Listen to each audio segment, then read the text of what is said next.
Hello everyone, this is Shri Abhishek Awasthi from efiles.com। और आज के सेशन में हम लोग डिटेल में सीखने वाले हैं टीडीएस की रिटर्न, वो भी सैलरी के केस में। जानता हूं बहुत ही कॉम्प्लेक्सिटी इस केस में आती है, बट हम लोग स्टेप बाय स्टेप सारी कंपटीशन समझ के चलेंगे। So without any further delay let's start the session. तो जब भी हम बात करते हैं टीडीएस की रिटर्न सैलरी के केस में, हमको कुछ कंपटीशन पहले से करनी पड़ती है। लाइक आपकी जो भी सैलरी शीट होती है उसको हम लोगों को एनालाइज करना पड़ता है। लाइक मंथली वाइज ही होती है, ये आपको मैनेजमेंट प्रोवाइड करता है। अगर आप खुद ही फाइनेंस टीम में हो देन आप एचआर वगैरह से बोल के ये सारी डिटेल मंथली वाइज जो सैलरी होती है एम्प्लॉय की वो मंगवा सकते हो। ये हमारी मार्च मंथ की है। करंटली हम जो फाइल करने वाले हैं वो हमारा लास्ट ही क्वार्टर बचता है और इसी क्वार्टर में मेन कंपटीशन जो होती है वो हम लोग करते हैं। तो ये जितनी भी डिटेल होती है, लाइक आपका एम्प्लॉय कोड वगैरह, नेम वगैरह, बेसिक कितनी है, डीए वगैरह कितना है, एचआर कितना है, स्पेशल अलाउंस वगैरह एंड टोटल अर्निंग आपकी मंथली वाइज होती है। एक और शीट जो हमको कंसोलिडेटेड बेसिस पे बनानी चाहिए और जो फर्दर कंपटीशन के काम में भी आती है वो हमारी होती है एस्टिमेटेड एनुअल सैलरी। सर ये एस्टिमेटेड एनुअल सैलरी क्या होती है? सर अप्रैल से मार्च तक जितनी भी इंप्लॉयर ने पे करी है सैलरी किसको? सर अपने इंप्लॉय को। तो ये एनुअली बेस हम लोग डाटा बनाते हैं। ये हमारा इंप्लॉय कोड हो गया, देन फिर नेम वगैरह, बेसिक उसका टोटल कितना था 12 मंथ का। अगर कोई बीच में छोड़ के गया तो जितनी सैलरी उसको पे करी है बेसिक का पार्ट कितना है वो वाला इसके अंदर आएगा। डीए वगैरह कितना है, एचआर वगैरह कितना है, special allowance, total earning, PF वगैरह। ये पीएफ किसका है सर? ये पीएफ है एम्प्लॉय का, जो एम्प्लॉय कंट्रीब्यूशन करता है पीएफ के अंदर वो वाला पीएफ ये है। ये ईएसआई सर किसका है? जो ईएसआई एम्प्लॉय की कंट्रीब्यूशन से पे होता है वो वाला ये है। तो ये हमारा टोटल पे निकल के आ गया। टीडीएस वाला ये जो अमाउंट है ये हम कंपटीशन करेंगे अभी, तब ये निकल के आता है। ये शीट में तो ऑलरेडी मैंने अभी फिल कर दिया है, बट कैसे निकल के आता है यही मेन हमारी कंपटीशन होती है कंपटीशन शीट के अंदर। ये बाकी डिटेल होती है जो एम्प्लॉयर वगैरह कंट्रीब्यूशन होता है। कुछ डिटेल जो एडिशनली हमको टीडीएस के केस में चाहिए होती है वो आपका पैन होता है, डेट ऑफ बर्थ वगैरह, लोकेशन मेट्रो सिटी में या अदर देन मेट्रो सिटी में है। Why this is important? क्यों हमको चाहिए sir location? Sir HRA competition के लिए हमको लोकेशन की जरूरत पड़ती है। सर पैन लैंडलॉर्ड का सर केस होता है ना कि अगर रेंट पे किया गया है मोर देन 1 लाख, देन जो एम्प्लॉयर होता है उसको प्रोवाइड करना पड़ता है लैंडलॉर्ड का जो पैन नंबर वगैरह है वो भी फर्निश करके चलते हैं। यहाँ पे income from let out property वगैरह कितना है, म्युनिसिपैलिटीज टैक्स वगैरह एंड आपका इंटरेस्ट वगैरह जो भी है सेल्फ ऑक्यूपाइड पे एंड इंटरेस्ट वगैरह जो भी लेट आउट वगैरह पे है, तो ये सारी डिटेल भी हमको चाहिए होती है। सर ये 80C में क्या आता है? तो 80C में लाइक आपका जो भी ये तो कंट्रीब्यूशन आपका है या फिर जो भी एलआईसी प्रीमियम वगैरह होता है तो एम्प्लॉय अपने एम्प्लॉयर को फर्निश करता है ये सारी डिटेल, तब एम्प्लॉयर के पास ये पहुंचती है, वो मेल में प्रोवाइड करता है। देन उनकी एचआर टीम वगैरह होती है वो इसको अरेंज करती है शीट के अंदर। देन फाइनेंस टीम वगैरह जो भी या फिर अदर कोई एंटिटी होती है जो रिटर्न फाइलिंग करती है उसको ये शीट में मिलता है। ठीक है, 80D वगैरह की जो भी डिडक्शन होती है वो इसके अंदर आ जाती है। जी वगैरह की या फिर कोई अदर डिडक्शन भी है एम्प्लॉय की तो वो यहाँ पे फर्निश करके चलता है एंड हमको कंपटीशन शीट में उसको पुट करना पड़ता है। सर एक्चुअल रेंट वगैरह क्यों चाहिए होता है? एक्चुअल रेंट भी आपको एम्प्लॉय प्रोवाइड करता है। सर ये भी एचआरए की जो कंपटीशन होती है उसके काम में आता है। कुछ फर्दर चीजें तो ये आपकी फर्दर इंफॉर्मेशन होती है, like date of payment of challan वगैरह, ये हमको टीडीएस की जो यूटिलिटी है उसमें काम में आती है। मैं आपको वहां से ये सारी चीजें कवर करवा दूंगा, बट नॉर्मल जनरल सी चीजें होती हैं, इसके अंदर कोई अलग चीज नहीं है। ठीक है, हम लोग अब बात करते हैं अपनी दूसरी शीट की जो हमारी होती है कंपटीशन शीट। ये कौन सी शीट थी? ये हमारी सैलरी की कंसोलिडेटेड शीट थी, कितनी एस्टिमेटेड एनुअल सैलरी रहेगी पूरे साल की, जिसके हिसाब से हम लोग टैक्स काटेंगे एम्प्लॉय का। सर दूसरी शीट हम लोग ओपन कर लेते हैं जो कि हमारी सैलरी कंपटीशन शीट होती है। ये जो कंपटीशन शीट होती है इसके अंदर टैक्स कैलकुलेटर वगैरह सब कुछ आपको मिल जाएगा, ओल्ड स्कीम में कैसे है, न्यू स्कीम में कैसे है। तो ये हमारी पेड वाली सैलरी शीट है, लिंक आपको इसका डिस्क्रिप्शन में मिल जाएगा। आपको अगर इसको यूज करना है देन आप इसको वहां से परचेस कर सकते हो। इसके अंदर ये जो ग्रीन वाले कॉलम है इसमें आपको कुछ फिलअप करना नहीं है, ये ऑटोमेटिकली इसके अंदर फॉर्मूला वगैरह लगे रखे हैं। बस आपको जितने भी वाइट टैब हैं उसके अंदर आप डिटेल अपनी फर्निश कर सकते हो। तो हम देख सकते हैं सबसे पहले हमें इसके अंदर क्या डालना है, तो एम्प्लॉय कोड वगैरह हमको इसके अंदर डालना है। सर ये कहां से आएगा? तो ये हमारा ये रहा सर, एम्प्लॉय कोड वगैरह आ गया। ठीक है, जो जनरल डिटेल है सर पैन किसका? पैन जो भी आपके एम्प्लॉय का है वो यहाँ पे आ जाएगा, नेम वगैरह जो भी है वो, date of birth. Sir date of birth कैसे, क्यों आप लोग डेट ऑफ बर्थ को भी इतना जोर दे रहे हो? सर डेट ऑफ बर्थ से ही आपका निकलेगा ना वो नॉर्मल एसएससी है या फिर सीनियर सिटीजन है। तो ये अदर वाला नॉर्मल है, देखो अदर के अलावा यहाँ पे सीनियर सिटीजन भी होते हैं, सुपर सीनियर सिटीजन भी होते हैं, ठीक है। तो हमारे केस में सारे अदर्स वाले हैं, तो नॉर्मल एसएससी है। लोकेशन क्या है सर? तो लोकेशन मेट्रो की है, सब मेट्रो सिटी में रहते हैं। लैंडलॉर्ड पैन का इस केस में क्यों नहीं है सर? जो रेंट पे कर रहा है वो 1 लाख से ज़्यादा का नहीं होगा। और टैक्स जो रेज़मी है, जो स्कीम है, वो हमने न्यू रेज़मी में हम लोग फाइल कर रहे हैं। एम्प्लॉय अगर चाहेगा उसका ओल्ड में करना है, देन आप लोग यहाँ से ओल्ड को भी सेलेक्ट कर सकते हो, ठीक है। यहाँ पे देखो आपको ऑप्शन मिल जाता है, मैं यहाँ पे ड्रॉप डाउन करूंगा, देन आपको ओल्ड रेज़मी का ऑप्शन भी है। सर बेसिक कहाँ से आया? बेसिक आपकी सैलरी शीट से जो आपका कंसोलिडेटेड था वो आ चुका है, ठीक है सर। डीए कहाँ से आया? सर आप लोग बोल रहे हो ये कंपोजिशन शीट में इतना जोर क्यों? सर इसी में जोर है, जो यूटिलिटी है उसके अंदर तो यहाँ से कॉपी पेस्ट करना है डाटा और वहां पे एकदम से बस डाल देना है हमको, ठीक है। ये आचार्य हो गया आपका, जो भी आचार्य आपको मिला है। रेंट पे आपने कितना किया है उसके हिसाब से एग्जम्पशन हमारी निकल के आई है, फॉर्मूला ऑटोमेटिक फिट है इसके अंदर, और आपकी एग्जम्पशन निकल के आ जाती है। बचा हुआ जो भी आचार्य का अमाउंट है वो टैक्सेबल में कंसिडर कर दिया जाता है। अदर अलाउंस वगैरह आपको कुछ मिला है तो अदर अलाउंस आपका इसके अंदर आपको पुट करना है। एंड जो भी कोई एग्जम्प्ट होते हैं, कुछ अलाउंस जो मिलते हैं, तो वो आप यहाँ पे एग्जम्प्ट में डाल के चल सकते हो। हमारे केस में सारे अलाउंस जो भी हैं वो टैक्सेबल हैं, ठीक है। ये एरियर वगैरह की है, बोनस वगैरह की डिटेल है। सैलरी फ्रॉम अदर एम्प्लॉयर, कई बार कैसा होता है कि एक जो एम्प्लॉय होता है वो कुछ मंथ किसी अदर एम्प्लॉय में काम करके आता है और कुछ मंथ के बाद वो अपनी जॉब चेंज कर देता है, देन उस केस में यहाँ पे सैलरी फ्रॉम अदर एम्प्लॉयर वगैरह है तो यहाँ पे पुट करके हमको चलनी है, ठीक है। ये प्रोफेशनल टैक्स डिडक्शन वगैरह आपको यहाँ पे लेके चलनी है। स्टैंडर्ड डिडक्शन आपकी न्यू वाली जैसी आप यहाँ पे ऑप्ट करोगे, आपकी 75,000 की स्टैंडर्ड डिडक्शन आपकी यहाँ पे आ जाएगी। Income from house property, sir house property की इनकम जो भी है वो यहाँ पे आ जाएगी। म्युनिसिपैलिटीज टैक्स, ये सारी डिटेल एम्प्लॉय फर्निश करता है अपने एम्प्लॉयर को, देन फिर हमको अवेलेबल हो जाती है, ठीक है। अब न्यू केस में आप न्यू स्कीम में आप लोग एक चीज ध्यान में रखिएगा, इंटरेस्ट पेड ऑन लोन होता है। तो सेल्फ ऑक्यूपाइड के केस में न्यू रेज़मी में आपको 0 यहाँ पे डिडक्शन अलाउ होती है, बट इस केस में लेट आउट वाले केस में हाउस प्रॉपर्टी की जो इनकम होती है, हाउस प्रॉपर्टी वाला जो हेड होता है, आपने कोई हाउस प्रॉपर्टी परचेज करी है, अगर वो लेट आउट कर दी है एंड उसके लिए आपने लोन ले रखा है, तो उस केस में आपको अलाउ हो जाता है इंटरेस्ट ऑन लोन डिडक्शन के रूप में। बट यहां पे समझ के चलना कि कितना अलाउ होगा, तो जितना मैक्सिमम आपकी जितनी हाउस प्रॉपर्टी की इनकम होगी उतना ही अलाउ होगा, ठीक है सर। तो हमारे केस में इंटरेस्ट पेड ऑन लोन 0 है।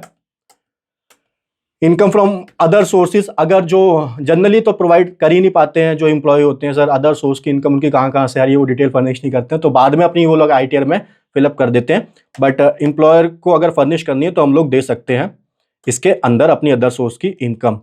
ये जितनी भी डिडक्शन होती है एटीसी वगैरह की, ये हमको इसके अंदर पुट करनी है, ठीक है। न्यू स्कीम में तो ये अलाउड ही नहीं होता, तो 0 है सारी। अगर आप ओल्ड स्कीम ऑप्ट कर रहे हो देन यहाँ पे डिडक्शन वगैरह अपनी डाल के चल सकते हो। अब सर हमारा जो कैलकुलेटर है वो ऑटोमेटिकली आपका जो ओल्ड टैक्स रेजिमी से टैक्स आ रहा है वो टोटल टैक्स यहाँ पे आ जाता है, एंड जो न्यू टैक्स रेजिमी से आ रहा है वो आपका यहाँ पे शो होता है, ठीक है। अब हम लोग बात करते हैं सर टीडीएस कैसे काटते हैं। देखो मैं यहाँ पे आपको एक बहुत ही छोटी सी चीज और बहुत ही इंपॉर्टेंट चीज समझाने वाला हूँ। देखो कई ऑर्गेनाइजेशन होती हैं जो मंथली टीडीएस काटती है अपने एम्प्लॉय का। सर जायज है, प्रैक्टिकली ये चीज होती है? हाँ सर होती है। कई ऑर्गेनाइजेशन जो होती हैं वो लास्ट क्वार्टर में, मतलब आपका जैन फेब एंड मार्च के अंदर टीडीएस काट के चलती है। सर ये भी नॉर्मल प्रैक्टिस में है, ये भी नॉर्मल प्रैक्टिस में होता है। कई ऑर्गेनाइजेशन होती हैं जिसके एम्प्लॉय की सैलरी ज्यादा नहीं होती है, तो उस केस में वो आखिरी मंथ में मार्च वाले महीने में ही टीडीएस एक साथ काट देती हैं। सर ये भी नॉर्मल प्रैक्टिस में होता है, ये भी नॉर्मल प्रैक्टिस में होता है। कोई सा भी ऑप्शन जो एम्प्लॉयर है वो ऑप्ट करके चल सकता है, ऑर्गेनाइजेशन ऑप्ट करके चल सकती है।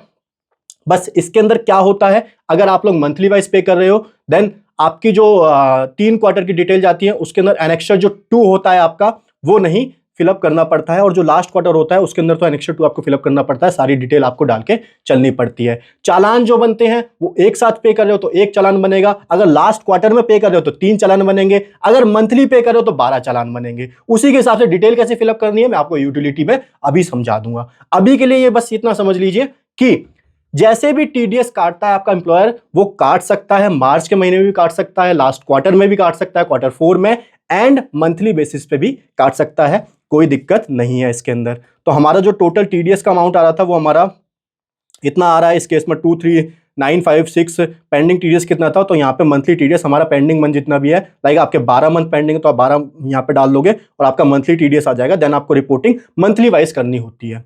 ठीक है, चलिए सर, हम लोगों ने काफी अच्छे से समझा जो हमारी सैलरी शीट थी, उसको हमने एस्टिमेटेड सैलरी कैसे बनाया, ठीक है, 12 मंथ की, एंड हमने फिर कंपटीशन समझी कैसे हमको टैक्स की कैलकुलेशन करनी है और कैसे हम लोगों को टीडीएस डिडक्ट करके चलना है। अब हम लोग बढ़ते हैं अपने आगे की तरफ और हम लोग समझते हैं सर, यहाँ पे जो आपका टीडीएस का अमाउंट आया है ना, ये वाला जो अमाउंट है यहाँ पे आप देख सकते हो, यहां से हमने इसको उठाया और हमारी जो सैलरी वाली शीट थी हमने इसको यहाँ पे डाल दिया। यहाँ पे आप लोग टोटल यहाँ पे देख पा रहे होगे 1327466 का टोटल आ रहा है। तो मतलब हमने मार्च के महीने में, हम Q4 में ये वाला टीडीएस पे करेंगे। अब आप लोग पूछोगे सर चालान बनाना होता है, तो ये देखो यहाँ पे मैंने चालान बना रखा है, बट वो बनाते कैसे हैं तो वो भी आप लोग समझ के चलिए। यहाँ पे आ जाइए, ठीक है, यहाँ पे ई फाइल पे जाइए, अपने जो एम्प्लॉयर है उसके 10 से लॉगिन करिएगा। देन फिर यहाँ पे ई पे टैक्स में जाइएगा आप लोग। ई पे टैक्स में आपको न्यू पेमेंट पे क्लिक करना है। न्यू पेमेंट में आप लोग असेसमेंट ईयर सेलेक्ट कीजिए। सर असेसमेंट ईयर 25-26, कोई भी कंफ्यूजन नहीं होनी चाहिए। आप लोग पेमेंट कौन से फाइनेंशियल ईयर की कर रहे हो, 23-24 की, 24-25 की, हाँ 24-25 की आप फाइनेंशियल ईयर कर रहे हो, एंड असेसमेंट ईयर आपका 25-26 यहाँ पे सेलेक्ट करना है आपको। पे टीडीएस एंड टीसीएस का अमाउंट है, यहाँ पे आपको क्लिक करना है। ये देखो, ये जो होता है ना, pay to government employee other than union government employee, ये तो गवर्नमेंट एम्प्लॉय को हो गया 92A। ये वाला जो ऑप्शन है payment of employee other than government employee, आपको 92B, ये कोड आपको अलग से लिख लेना है बिकॉज आपको यूटिलिटी पे डालना होता है। तो ये कोड ना आपको देखो दिखा देता हूं, आप लोग एकदम से मत बोलना कि सर ये इन्फॉर्मेशन कहां से आ रही है, तो मैं आपको इन डिटेल में तभी वीडियो बना रहा हूं, कहीं पे भी प्रॉब्लम नहीं होनी चाहिए। बहुत ही ईजी रिटर्न है, बट अगर स्टेप वाइज होगी तभी ये ईजी है, वरना सबसे मुश्किल टीडीएस की रिटर्न यही मानी जाती है आपकी। ठीक है, तो यहाँ पे आप लोग सैलरी शीट में मैंने शायद साइड में इसको कोड यहाँ पे हमने 92B नोट कर लिया है। ठीक है, ये काम में आता है तो मैंने आपको यहाँ पे बता दिया है। यहाँ पे आप लोग जाइएगा, यहाँ पे टैक्स वगैरह टोटल कितना आ रहा था आपका, आ रहा था सर, हमने यहाँ पे जो निकाला था हमारा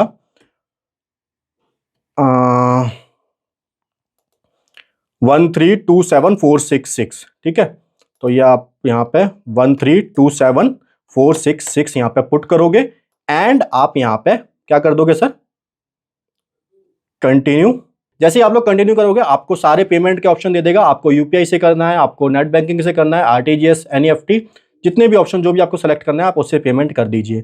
ठीक है, जैसे ही आप पेमेंट कर दोगे यहाँ पे आपका चालान जनरेट हो जाता है, और चालान में से आपको कौन सी इंफॉर्मेशन की जरूरत होती है, तो आपकी चालान डेट जो भी आपने किया है, तो हमारे केस में 31 मार्च 2025 में हम लोगों ने मान लिया कि हम लोग मतलब क्वार्टर एंड वाली जो डेट है उसी दिन पेमेंट कर देंगे। अगर ये कोई और डेट है तो आप यहाँ पे वो वाली ले सकते हो। हमारा केस हम लोग Q4 मान के चल रहे हैं, और यही इंपॉर्टेंट क्वार्टर होता है जिसके अंदर हमको डिटेल में फिलअप करनी पड़ती हैं चीज़ें। सीरियल नंबर वगैरह आपको चालान से मिल जाता है, बीएसआर कोड वगैरह आपको मिल जाता है, कौन से मंथ की कर रहे हो, एंड टीडीएस का अमाउंट कितना है, तो 1327466 इंटरेस्ट, एंड टोटल हमारा ये हो गया। हेड कौन सा है आपका, 200 हेड होता है। रिकॉर्ड क्या है सर, एक रिकॉर्ड है।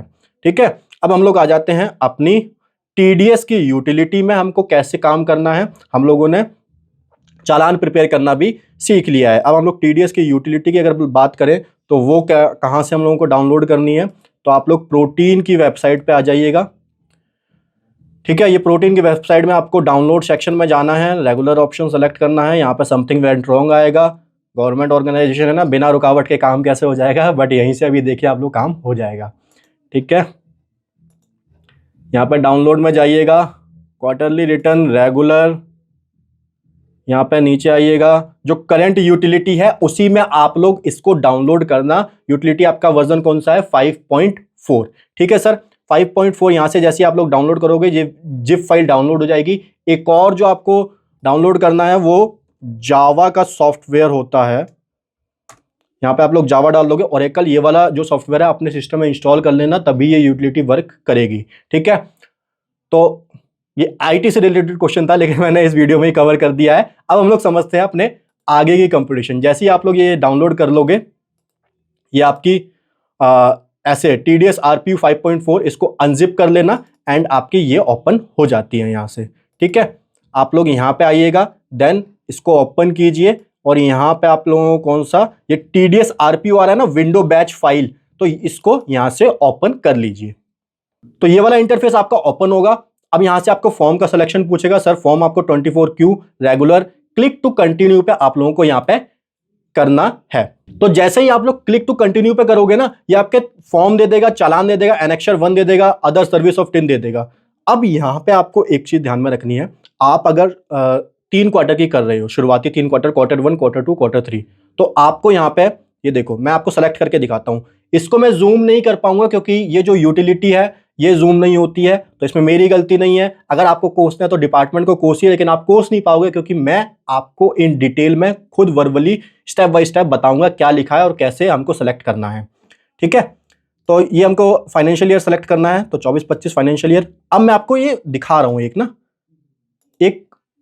क्लिक करके दिखा रहा हूं। लाइक आप क्वार्टर 3 सेलेक्ट कीजिए, आप पे कोई नया टैब ओपन हुआ, कोई नया टैब ओपन नहीं हुआ। बट हम कौन से क्वार्टर की कर रहे हैं, हम लास्ट वाले क्वार्टर की करने हैं। तो यहां पे देखिए, जैसे ही हम लोग इस पे क्लिक करेंगे हमारा एनेक्सर 2 सैलरी की डिटेल भी आ जाता है। एनेक्सर 3 हमारा जो 194P सेक्शन है, जो स्पेसिफाइड बैंक पे लगता है, स्पेसिफाइड सीनियर सिटीजन के लिए, वो वाला ये एनेक्सर 3 काम का है। एनेक्सर 2 हमारा सैलरी डिटेल है एंड एनेक्सर 1 हमारा डिडक्टिव जो भी है उसकी डिटेल हमको फिलअप करके चलनी है, बाकी हमारा चालान है। तो यही मैं आपको बताने वाला था। जैसे आप लोग क्वार्टर 4 सेलेक्ट करते हो, इसके अंदर हमको पूरी डिटेल में सैलरी की जो भी होती है कंपटीशन वो हमको देनी पड़ती है इस केस में। चलिए अब हम लोग समझते हैं कैसे हमको इसके अंदर यूटिलिटी के अंदर डिटेल फिलअप करनी है राइट मैनर में।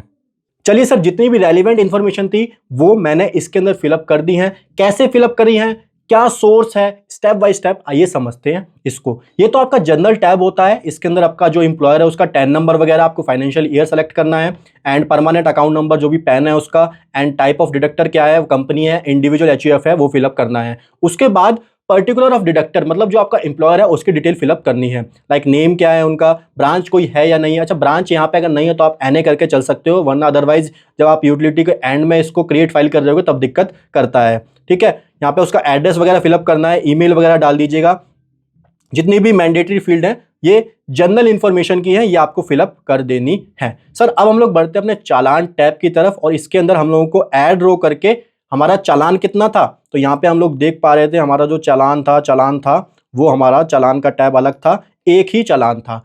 कितनी डिटेल थी सर, तो यहाँ पे हमसे यूटिलिटी में क्या मांग रहा है सर, यूटिलिटी में मांग रहा है टीडीएस का अमाउंट कितना था, तो हमने 1327466 ये हमारा चालान जो हमने प्रिपेयर किया था वो डाल दिया। ठीक है, कोई सरचार्ज था, कोई एजुकेशन सेस, इंटरेस्ट फीस वगैरह नहीं सर, पेनल्टी वगैरह नहीं सर, तो टोटल अमाउंट हमारा यही आ गया। सर एक और इन्फॉर्मेशन, बीएसआर कोड भी हमने चालान से हमको मिलता है, ये हमने वहां पे फिलअप कर दिया। सर एक और इन्फॉर्मेशन, जो हमारी डेट ऑफ चालान की डेट थी जब भी हमने चालान क्रिएट किया तो हमारा 31/3/2025 है। ठीक है, एंड कोई और इन्फॉर्मेशन ये हमसे मांग रहा है, चालान का सीरियल नंबर, तो हमारी सारी इन्फॉर्मेशन ये हमको चालान जो हम क्रिएट करेंगे उसमें से अवेलेबल हो जाती हैं। ठीक है, एंड चालान वाला आ गया। अच्छा, यहां पर आप लोग एक बात को कनेक्ट कीजिए जो भी मैंने पहले बताई थी कि आप अगर एनुअली उसका मार्च मंथ में काट रहे हो तो हमारा केस मार्च मंथ वाला है। सर यहां पे अगर हम लोग लास्ट क्वार्टर में काट रहे हैं तो हमारे 3 चालान बनेंगे सर, 3 चालान, अलग अलग इंफॉर्मेशन हमको 3 रो ऐड करनी पड़ेगी। सर इसमें तो कोई दिक्कत होनी नहीं चाहिए, इन डिटेल में मैंने इसको बताया है कि हमने लास्ट क्वार्टर में हम टीडीएस काट के चल रहे हैं तो 3 चालान बनाएंगे, 3 चालान की डिटेल हम अलग अलग इंफॉर्मेशन उसके अंदर डालेंगे। जितना भी अमाउंट होगा लाइक क्वार्टरली वाइज जितना भी आ रहा होगा वो जैन मंथ में हम लोग चालान पेड करेंगे, फैब का फैब में, एंड मार्च में 3 चालान यहाँ पे क्रिएट करके चलेंगे। बट हमारा केस कौन सा है, हम मार्च में ही टीडीएस काट रहे हैं अपने एम्प्लॉय का। ठीक है, तो ये सारी चालान की इंफॉर्मेशन होगी। यहाँ पे हेड आपको सेलेक्ट करना होता है, तो ये 200 के अंदर जितनी भी नॉर्मल टीडीएस की पेमेंट होती है वो 200 के अंदर आपकी होती है। सर बेसिक इंफॉर्मेशन फिलअप कर दी है, चालान वाली इंफॉर्मेशन फिलअप कर दी है। अब आ जाते हैं अपने एनेक्सर 1 पे, जहां पे हमको डिडक्टी की डिटेल डालनी पड़ती है। हमारा एक चालान था, हम रो ऐड करेंगे, बट हमारे एम्प्लॉय कितने थे, तो हमारे एम्प्लॉय तो सर इसके अंदर सैलरी शीट के अंदर भी हमको पता चल जाएंगे। तो हमारे टोटल जो एम्प्लॉय हैं वो 100 एम्प्लॉय हैं। ठीक है, तो यहाँ पे हम ऐड रो करेंगे चालान 1 के लिए कितने एम्प्लॉय, 100 एम्प्लॉय। अगर हम लोग इसको लास्ट क्वार्टर में काट रहे होते लाइक जैन फैब एंड मार्च के अंदर, तो हम लोग इसको अंदर 300 रो जो होती है वो ऐड करते एंड 100 करके हर मंथ वाइज डिटेल फिलअप करते। बट हमारा कौन सा केस है, हमारा लास्ट मार्च मंथ में हम लोग टीडीएस काट रहे हैं, तो हम इसके अंदर 100 रो ऐड करके चलेंगे। सर नेक्स्ट चीज इसके अंदर जो फिलअप करनी होती है वो हमारा section under which payment made. मैंने आपको बताया था हमने कौन से कोड के अंदर पेमेंट करी थी, तो 92B था। यहां से हमको कुछ नहीं करना, यहां पे आना है 92B को कॉपी करना है 100 एम्प्लॉय का एंड पेस्ट कर देना है डाटा सारा यहां पे। अब इसके अंदर सीरियल नंबर पूछता है, तो सीरियल नंबर आपको डाल के चलने हैं, जो भी जितने भी आपके एम्प्लॉय हैं 1 से 100 तक हैं, तो हमने सीरियल नंबर कॉपी पेस्ट करना है, कहीं आप एक एक करके डालने लगो, ठीक है। एंड एक और जो important information, employee reference number. Employee reference number आपको इसके अंदर डाल के चलना पड़ेगा। आप लोग इसको ब्लैंक छोड़ दोगे तो आपकी जो क्रिएट फाइल करोगे यूटिलिटी में एरर आएगी, और यहाँ पे कोई एम्प्लॉय कोड वगैरह नहीं है। जनरली जो एम्प्लॉय कोड होता है, मैं आपको सैलरी शीट दिखा देता हूँ, ये जो एम्प्लॉय कोड होता है ना, एम्प्लॉय का जो भी डिस्टिंक्ट नंबर होता है, इससे हम लोग एम्प्लॉय को जानते हैं, ये वाला हम कोड इसके अंदर डाल देंगे। कोई कोड नहीं है तो सीरियल नंबर 1 से 100 तक डाल दीजिएगा। अब हम लोग बात करें नेक्स्ट टाइम में, तो पैन ऑफ द एम्प्लॉय जो भी है, तो पैन ऑफ द एम्प्लॉय हम लोग डाल के चलेंगे। Name of the employee, sir detail कहां से आ रही है? डिटेल ये रही सर, ये रहा आपका नेम, ठीक है, ये रहा आपका पैन एम्प्लॉय का, ठीक है। और कुछ चीज चाहिए बताइए सर, सारी डिटेल फिलअप करके चलेंगे। डेट ऑफ पेमेंट, हमने कब पेमेंट करी है? हमने 31 मार्च 2025 में पेमेंट करी है, तो यहाँ पे 31 मार्च 2025 डाल देंगे, ठीक है। और कुछ इंफॉर्मेशन ये हमसे मांग रहा है, तो ये हमसे मांग रहा है इंफॉर्मेशन अमाउंट पेड और क्रेडिटेड की। यहाँ पे अमाउंट पेड और क्रेडिटेड वाला अमाउंट आप लोग देख के चलिए, ये वाला अमाउंट मैं आपको ना, ये रहा हमारा टोटल पे का अमाउंट, ठीक है। देन मैं इसको दोबारा एक बार कॉपी पेस्ट कर देता हूं आपके सामने,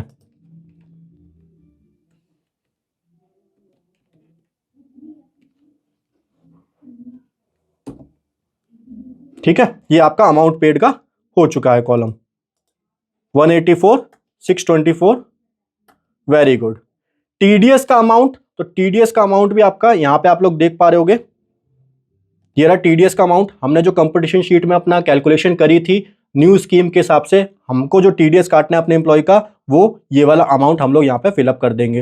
यही वाला अमाउंट हमने कॉपी पेस्ट कर दिया है। सरचार्ज वगैरह कोई उसके टीडीएस वगैरह के ऊपर तो नहीं है, हेल्थ एंड एजुकेशन सेस वगैरह तो ये भी नहीं है, ठीक है। टोटल टैक्स डिपॉजिट ये हमारा 23956 इसके रिस्पेक्ट में है, जो भी हमारा एम्प्लॉय है।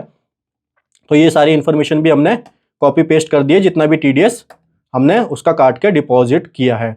डेट ऑफ डिडक्शन वगैरह क्या है? तो डेट ऑफ डिडक्शन आपकी 31 मार्च 25 रहेगी इस केस के अंदर। Reason for non deduction and lower deduction, कुछ केस में, वैसे इस केस में तो बनता ही नहीं है, लेकिन कुछ केस में होता है, हम लोग जो रेट होता है स्पेसिफाइड, उस रेट से कम में हम लोग टीडीएस डिडक्ट करते हैं। कोई अगर 197 में आपको नॉन डिडक्शन का उसका सर्टिफिकेट भी प्रोवाइड करना पड़ता है, अगर यहाँ पे आप लोअर डिडक्शन टीडीएस काट के चल रहे हो, तो ये वाला रेलिवेंट नहीं है इस हमारे केस में।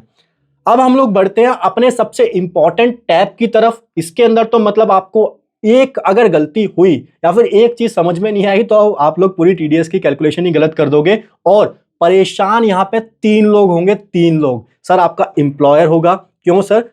मैं आपको बताता हूं।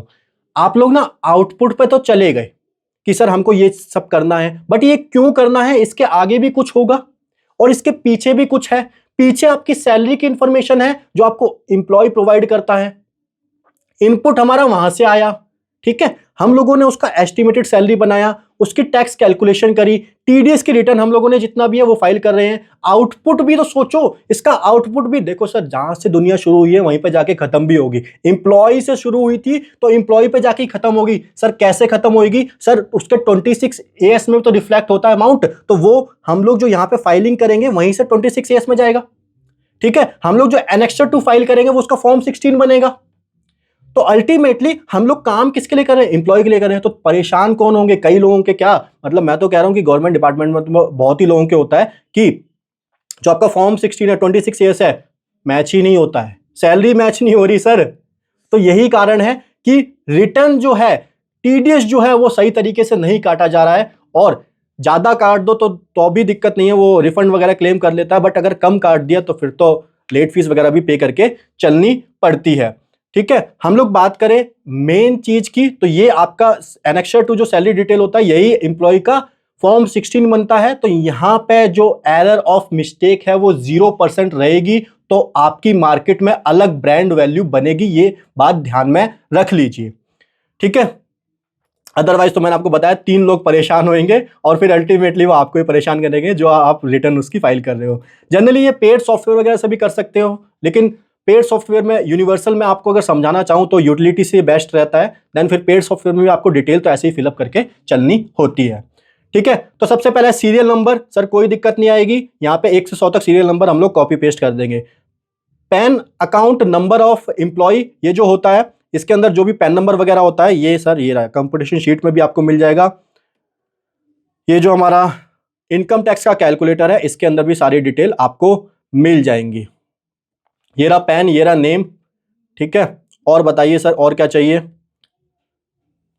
नेम ऑफ द एम्प्लॉय भी डाल दिया। डिडक्टिव टाइप में देखो यहाँ पे अदर्स आ रहा है, अदर्स। सर अदर्स कौन होता है, जो नॉर्मल एसएससी होता है जो 60 साल से कम की उम्र का है वो वाला अदर्स की कैटेगरी में आता है, ठीक है। आगे क्या मांग रहा है, date from which employed with current employer. देखो कई बार मैंने आपको केस बताया था ना कि जॉब वगैरह छोड़ के दूसरे एम्प्लॉयर के पास भी चले जाते हो, तो करंट एम्प्लॉयर के केस में जितने भी है वो उसकी डेट यहाँ पे लिखनी है।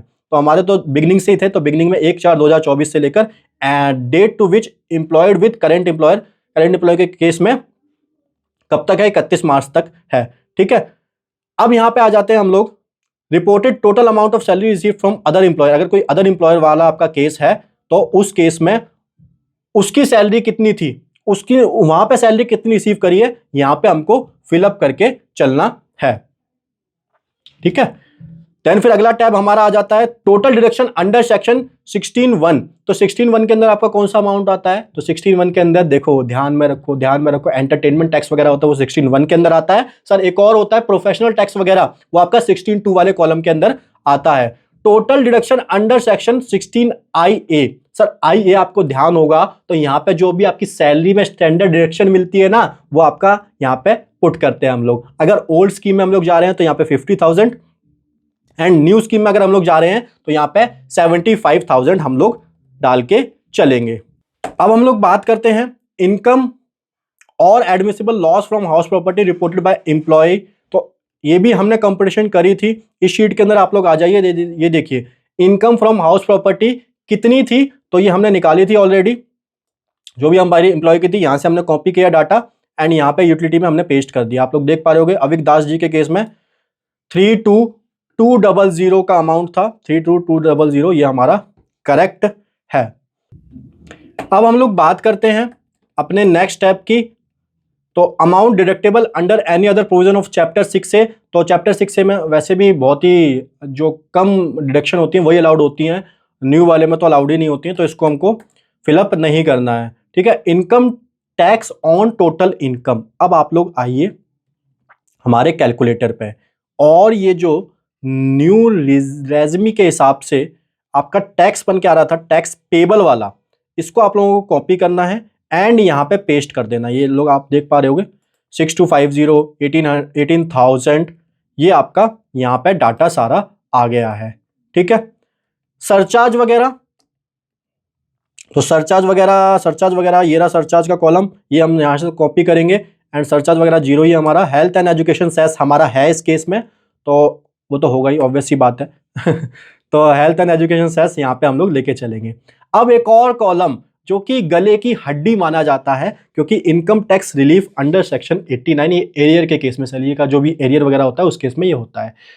जनरली जो प्रैक्टिस में होता है वो एम्प्लॉयर इसकी कैलकुलेशन करता नहीं है, क्योंकि इसकी जो कैलकुलेशन है वो जो हम टीडीएस रिटर्न फाइल कर रहे हैं एकदम ऐसी एक सेपरेट कैलकुलेशन है, तो इसलिए जनरली अवॉइड करते हैं एम्प्लॉयर जो होते हैं 89 की। वो कहते हैं कि हम लोग अगर ये मतलब जो रिलीफ है ये वाला अमाउंट अगर हम लोग नहीं डाल रहे हैं तो अल्टीमेटली टीडीएस तो हम लोग ज़्यादा ही काट रहे हैं। तो अगर एम्प्लॉय को लगेगा तो वो 89 की रिलीफ अपने जो भी प्रोफेशनल है उसका, जिससे वो आईटीआर वगैरह फाइलिंग करवाएगा, वो कंपटीशन करेगा तो रिफंड वहाँ पे ज़्यादा करवा ले अपना, हम अभी टीडीएस काट देते हैं बाद में वो रिफंड ले लेगा।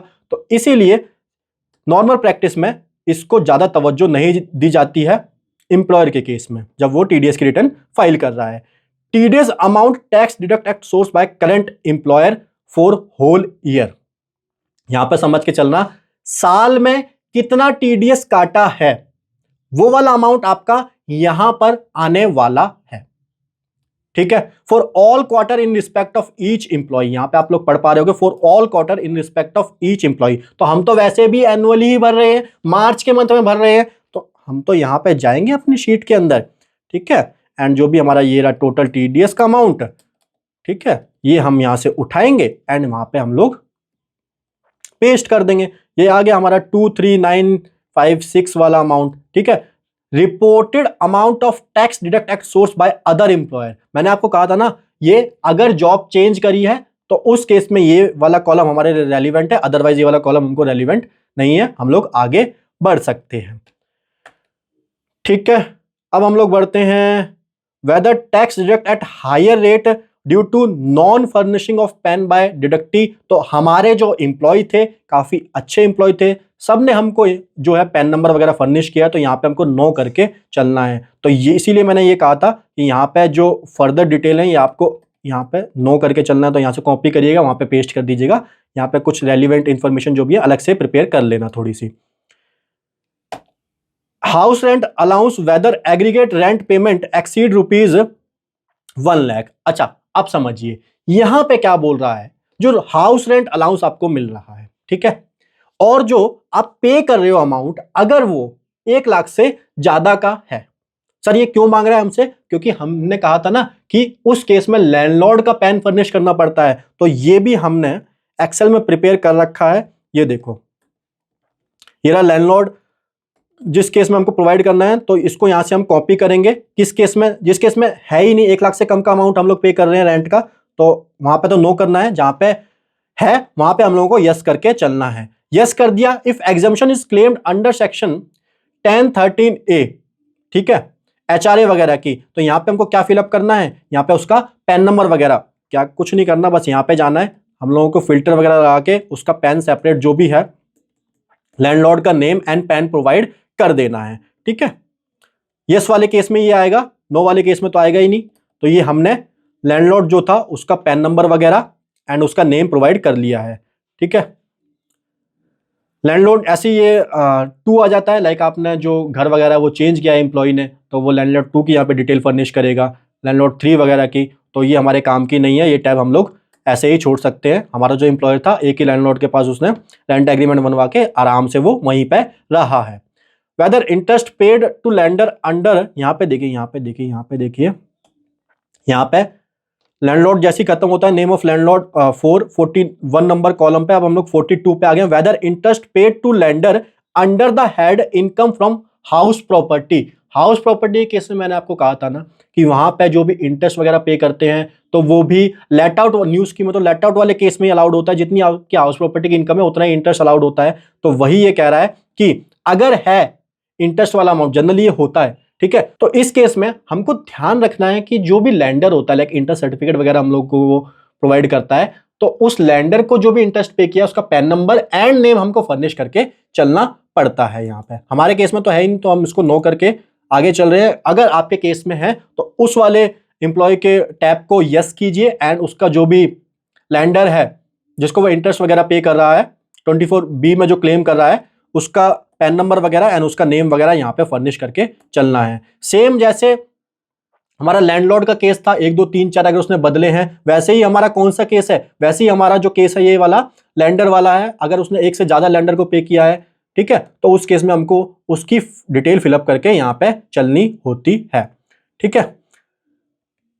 तो अब हम लोग बढ़ते हैं अपने आगे की तरफ। Whether contribution paid by trustee of any approved superannuation fund, कोई भी अगर कंट्रीब्यूशन वगैरह किया गया है सुपर एनुएशन फंड में एम्प्लॉय ने, देन उसको हमको इन वाले टैब में फिलअप करके चलना है। हमारे केस में कोई भी नहीं है, तो हम लोग वहां से नो वाला डाटा अपना कॉपी करेंगे एंड यहाँ पे पेस्ट कर देंगे। अगर आपके केस में सुपर एनुएशन फंड में कर रहा है, तो name of superannuation fund, कौन सा वो फंड है, employ has contributed to superannuation fund, तो ये सारी डिटेल आपकी यहां तक जितनी भी है ना, वो सुपर एनुएशन फंड से रिलेटेड ही है, ठीक है। The amount of tax deducted on repayment वगैरह पे जितना भी टैक्स वगैरह डिडक्ट करना होता है वो यहाँ पे फिलअप करके चलना होता है इस केस के अंदर। तो ये हमारे 51 से लेकर 57 तक जितनी भी डिटेल है वो हमारी सुपर एनुएशन फंड से रिलेटेड होती है। तो हमारे केस में है ही नहीं, तो यहाँ पे हम 0 करके आगे चल सकते हैं, ठीक है।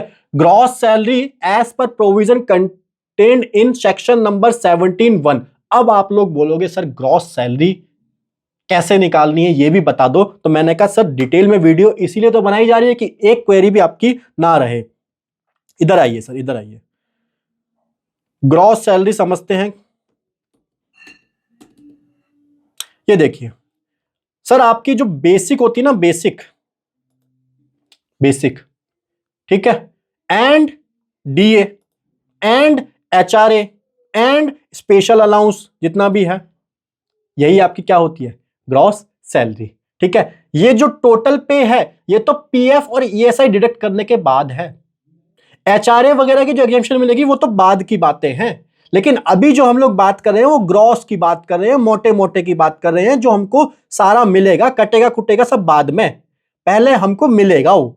ठीक है, तो बेसिक हो गया हमारा, डीए हो गया, एचआरए हो गया, स्पेशल अलाउंस हो गया, ये हमारा टोटल अर्न ग्रॉस वाला अमाउंट है, हमको यहां से कॉपी करना है और हमारी ग्रॉस सैलरी जो 17(1) के अंदर है वो यहां पे पेस्ट कर देना है। ये आप लोग देख पा रहे होगे 199 पहले केस में 199 है, और यही हमारा हर केस में अलग अलग जो भी डाटा आ रहा है एम्प्लॉय का वो हमने पेस्ट कर दिया है। वैल्यू ऑफ पर्क वगैरह है तो 17(2) में आता है आपका जो भी पर्क आपको मिला है। Profit in lieu of salary वगैरह है तो उसकी डिटेल आपको यहाँ पे फिलअप करके चलनी है, हमारे केस में ऐसा कुछ भी नहीं है। एंड जो भी आपका डेथ कम रिटायरमेंट ग्रेचुटी होता है 1010 वाली वो यहाँ पे आती है। And commuted value of pension 1010A वाली आपकी जो फिगर आती है वो यहाँ पे आती है।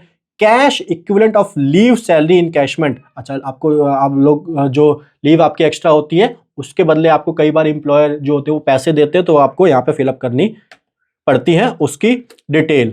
ठीक है, amount of any other exemption under section 10, आपको ध्यान होगा तो कुछ केस में आपका ड्रेस अलाउंस वगैरह, राशन अलाउंस वगैरह या फिर और कोई अलाउंस होते हैं जो एग्जाम्प्ट होते हैं अंदर सेक्शन 10 के अंदर, तो उसकी फिगर आपको यहाँ पे फिलअप करके चलनी है। जनरली ये आपका गवर्नमेंट एम्प्लॉय के केस में काफी काम का होता है ये वाला कॉलम, तो यहाँ पे आपको उसकी डिटेल फिलअप करके चलनी है। एचआरए वाला आप देख पा रहे हो ब्लैक ब्लैक आ रहा है क्योंकि हमने आगे हम रेज्यूमे अभी जब सेलेक्ट करेंगे तो हमने न्यू वाली करी है, तो वहां पर तो एचआरए जो आपका होता है वो अलाउड ही नहीं होता है, दैट्स वाई ब्लैक वाला कॉलम ऐसे आ रहा है आपका। ठीक है, तो टोटल अमाउंट एग्जाम्पशन जितनी भी है 10 के अंदर वो आपका इसके अंदर आ चुका है। And income under the head of other source, other source आपका ये जो है अदर सोर्स वाला भी हमने बनाया था, मेरे ख्याल से अदर सोर्स में हमारे पास कोई इन्फॉर्मेशन थी नहीं, और जनरली जो होता है वो प्रोवाइड भी नहीं करता है एम्प्लॉय, क्या ही प्रोवाइड करेगा, उसको खुद ही नहीं पता रहती कौन कौन सी आ रही है अदर सोर्स की इनकम, वो लास्ट में देखता है हाँ भाई मेरा इंटरेस्ट आया है, हाँ भाई मेरा ये आया है, मेरे को और इनकम दिखानी है, तो वो अदर सोर्स में आपके आ जाती है। बाकी हमने तो टैब बनाया, अगर एम्प्लॉय है वो फर्निश कर रहा है तो यहाँ पे आपको अदर सोर्स की इनकम भी उसकी पुट करके चलनी है। हमारे केस में तो 0 था तो हमने 0 ले लिया है।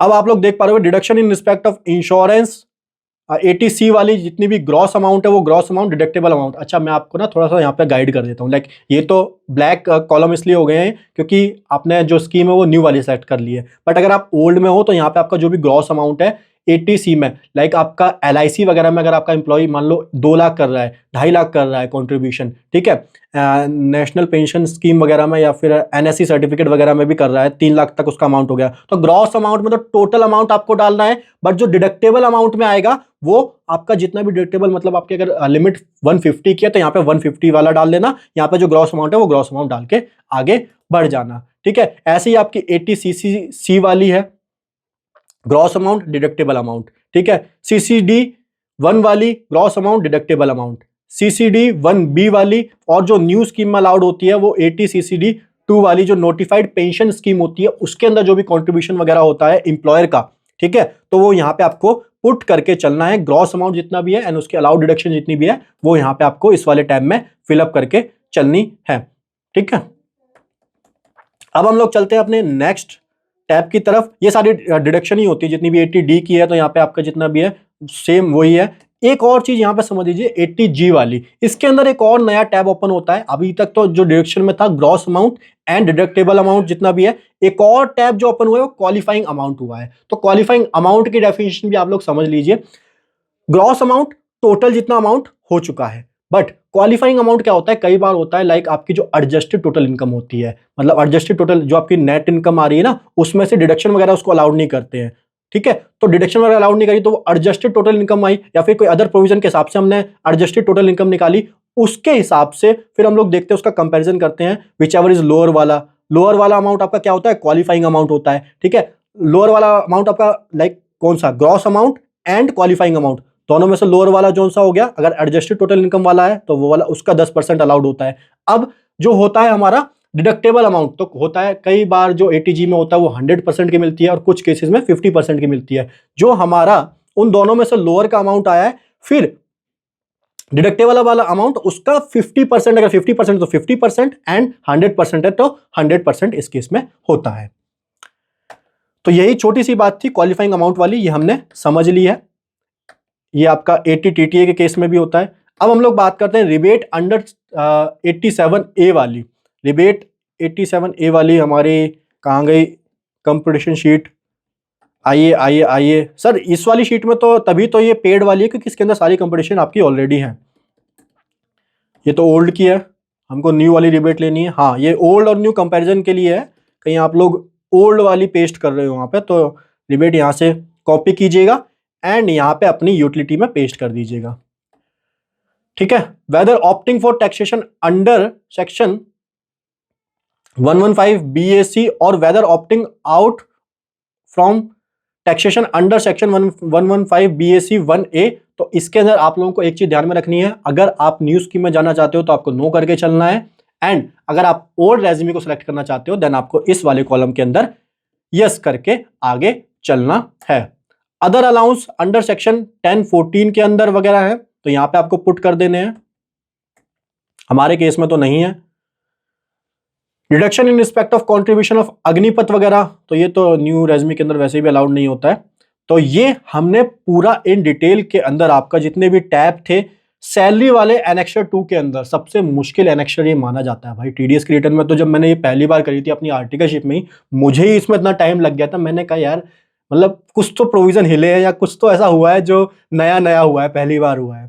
तो पहली बार जब करने बैठा था, 3-4 साल हो गए हैं इसको मैंने जब किया था, लेकिन आज भी मेरे को जब भी मुझे ध्यान है मैंने पहली बार किया था, काफी टेक्निकल चीजें फेस करनी पड़ी थी, काफी ऐसा लगा था पहली बार आई है, बट एक बार 2 बार 3 बार जब ये प्रैक्टिस हुई तब ये चीज समझी कि अगर इसको हम लोग स्टेप वाइज चलते हैं तो कोई भी गलती नहीं होने वाली है। एंड जो फॉर्म 16 है वो भी काफी एक्यूरेट होता है, प्राइवेट कंपनी में तभी होते हैं क्योंकि उनके जो अकाउंटेंट होते हैं काफी नेक्स्ट लेवल पे खेल रहे होते हैं, अच्छा प्रिपेयर करते हैं टीडीएस की रिटर्न, और जिससे फॉर्म 16 वगैरह जो है 26A वगैरह है वो मैच हो जाते हैं, ठीक है सर। अब हम लोग बढ़ते हैं अपने एनेक्सर 3 की तरफ। ये लोग आप समझ लीजिए आपका काम का जनरली तो नहीं होगा, लाइक जो भी सरकार ने कहा है जो भी स्पेसिफाइड सीनियर सिटीजन है 75 ईयर या उससे ज्यादा का, तो उसकी पेंशन की इनकम है, उसकी खाली इंटरेस्ट की इनकम है और एक ही बैंक अकाउंट में आ रही है, तो उस केस में जो बैंक होगा वो आपकी टैक्स रिटर्न फाइल करेगा और टीडीएस डिडक्ट करेगा। सर स्लैब रेट से करेगा, वो सारी डिटेल हमको इसके अंदर डालनी पड़ती है एनेक्सर 3 के अंदर।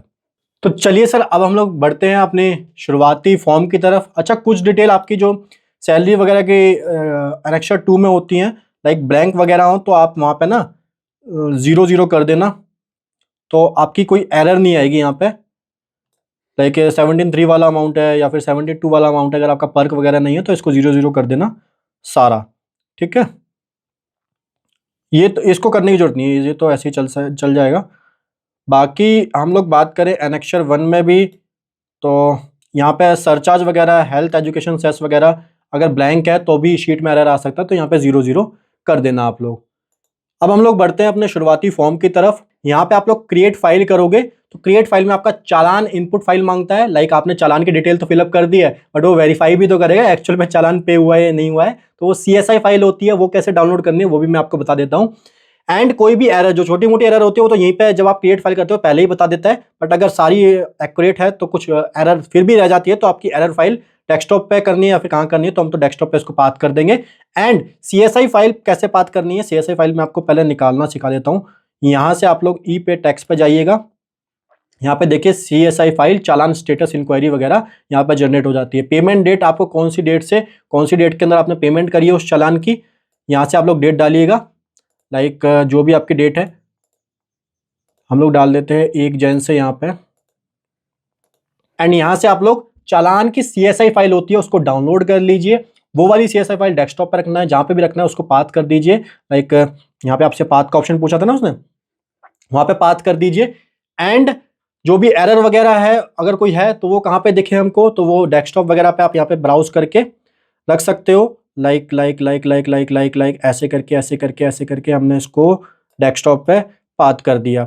ऐसे ही जहाँ हमारी चालान की फाइल है वो हम उसको कर देंगे एंड देन फिर हम कर देंगे इसको यहाँ से वैलिडेट। सर वैलिडेट करने के बाद क्या प्रोसेस करना होता है, तो मैंने आपको कहा था ना कि आपको शुरू से एंड तक बता के जाऊंगा। जैसे ही आप लोग वैलिडेट करोगे आपकी FView फाइल बनती है एंड यहां से आपको FView फाइल जो है वो अब आप लोग अपलोड कर सकते हो। लाइक आपका जो लॉगिन कर रखा था आपने वो कैसे करना है वो भी मैं आपको गाइड कर देता हूं। यहाँ पे आप E-फाइल पे आइएगा, income tax form, file income tax form पे आप लोग क्लिक कीजिए। यहां से आप लोग नीचे आइए, ये रहा आपका TDS का 24Q। यहां पे आप लोग लेट्स गेट स्टार्टेड सेलेक्ट कीजिए फॉर्म सैलरी वाला।